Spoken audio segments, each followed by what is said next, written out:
then they are less likely to feel empowered to start thinking on who might be using current events a certain way to guide the world a specific direction for specific purposes. So when you look at the news, I want you to try something, alchemists. You're autonomous agents, and I believe in you. Think on who are the meta thinkers and what might they be thinking. And I'll introduce some of that to you today. So, some meta thinkers include people like Curtis Yarvin. Curtis Yarvin is a software developer who was once considered a fringe writer regarding the idea of bringing in American monarchy. So he propounds that the US was never truly a democracy. He propounds that people like George Washington or Abraham Lincoln actually were supporting a dictatorship type regime in the fact that they had tremendous financial capabilities for their time and they ruled with a stronger arm. And many within our political system are in alignment with these principles without going into names. The whole point is that government is moving into alignment with what was once fringe writings of someone like Curtis Yarvin. And what they have come to believe is that democracy is not truly effective governance. So to form effective governance, we need to get the people to remove their fear of dictatorship, or what is called dictatorship phobia. And Curtis Yarvin says the US is in transition right now of adopting these principles. So that is the first thing I want to bring up.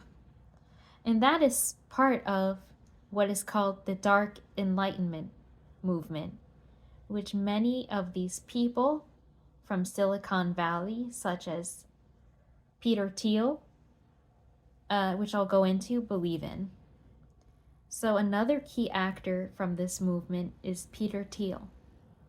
To put things in perspective, Donald Trump's net worth is about 1/4 of Peter Thiel's net worth, which is $23.9 billion. And he is also widely out of the spotlight, and you don't really see him in the news much either. And I believe that's by design, because these are actors doing things behind the scenes and shaping how the meta thinking is towards where the world is heading. And Peter Thiel was honest in one interview saying that people are focused so much on disaster-centric things, such as environment or AI.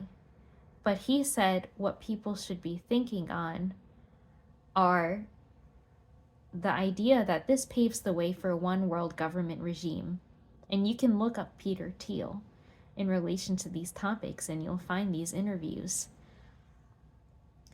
And what is very alarming about this is while he's warning about these things, he is actually funding these movements that move society in that direction.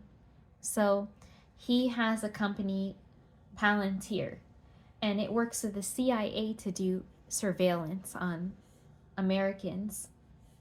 But he also believes that we can move towards an operating system that does global surveillance for global decision making. So while he's giving these warnings subliminally on one level, he is also funding things that move our world towards a system that surveils us all much more greatly. And I'm just telling people what is happening right now. And it seems that this is beyond, you have to think beyond the political schisms we have between parties. We need to think more that the meta thinkers of our age are focusing on moving us in this direction. And another thing you want to think on is a lot of them are proponing transhumanism, but that may not mean transhumanism in the same way for all. So while they can give things to some that are technologically based that cause lesser freedoms, these people, as they move society towards a less democratic principle, could give themselves more wealth, more capability, more transhumanism through the things that the mass funding they have for these projects. So again, look up Curtis Yarvin, look up Peter Thiel, look up the Dark Enlightenment, and remember to think on meta principles and thinkers when you look at the news, and search for that over day-to-day events. Day-to-day events produce chaos and panic in the minds of the people. Looking at the meta thinkers gives more of a global perspective on where they're trying to bring the world to. That's how we keep our freedom. If they think we are not intelligent enough to notice this, one person at a time, we prove them wrong.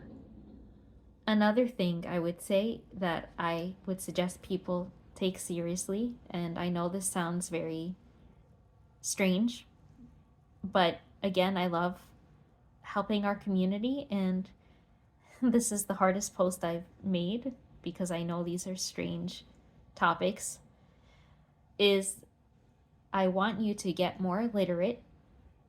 That's the truth.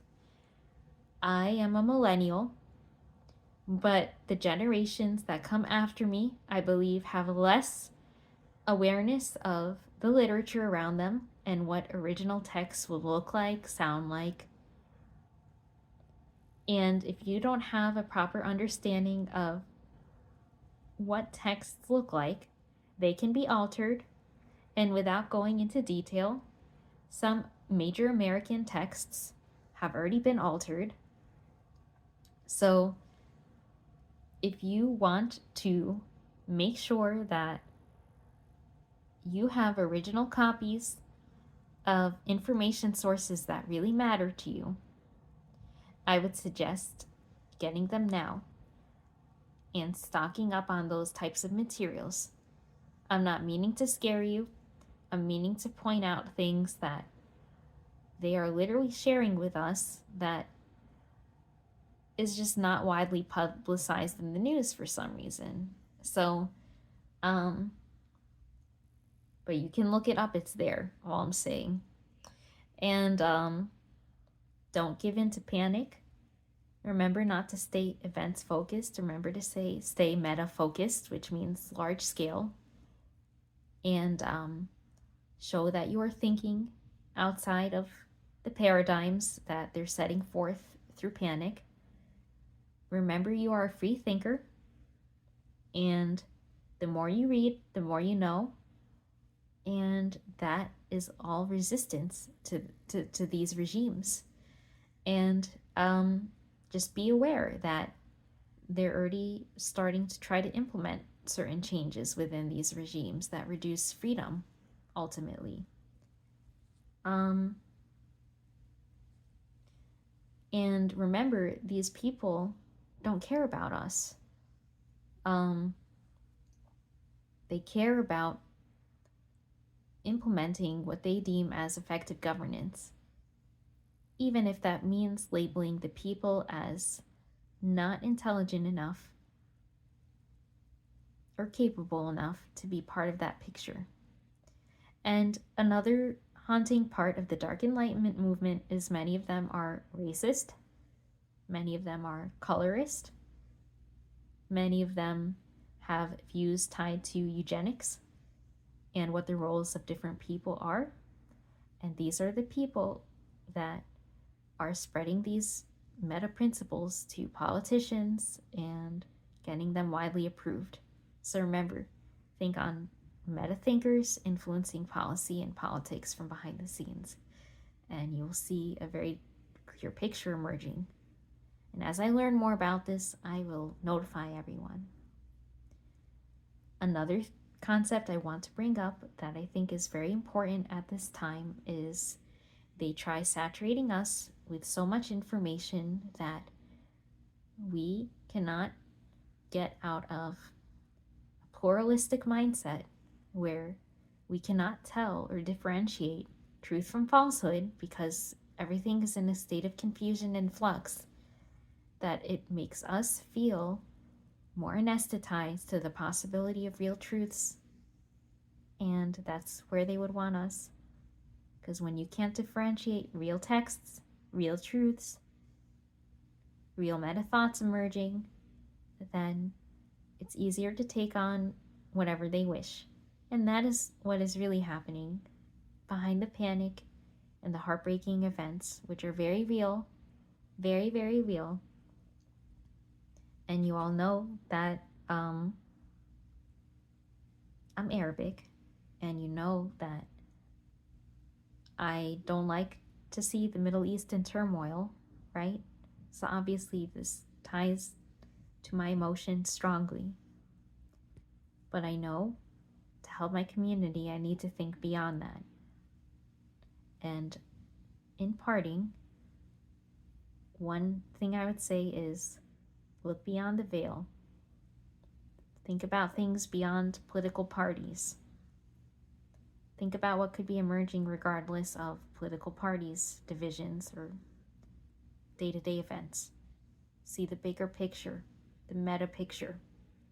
Thanks.